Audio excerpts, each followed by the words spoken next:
So, yun guys. Meron tayo ditong pamatay ng ipis. Sobrang effective na itong pamatay ng ipis na to.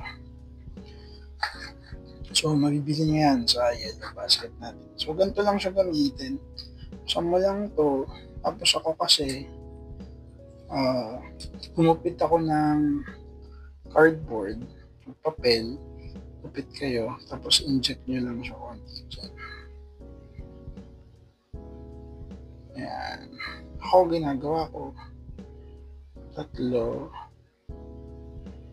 dito. Tapos, iwan nyo lang siya dyan. Maganda to sa mga kanto, yan, mga gilid-gilid, yung usual daanan ng ipis. So, yan. Pag nadaanan nila yan, pag kinain nila yan, pupunta sila dun sa pinamamahayan nila. And then, yung chemical na nandyan, dadalhin nila dun sa pinamamahayan nila. So, lahat ng ipis na nandun, na nagstay dun, makukuha yung chemical na yan. And then, sa experience ko, 2 weeks lang naubos na yung mga ipis dito sa condo. So, very effective siya guys. Ito siya. Yan.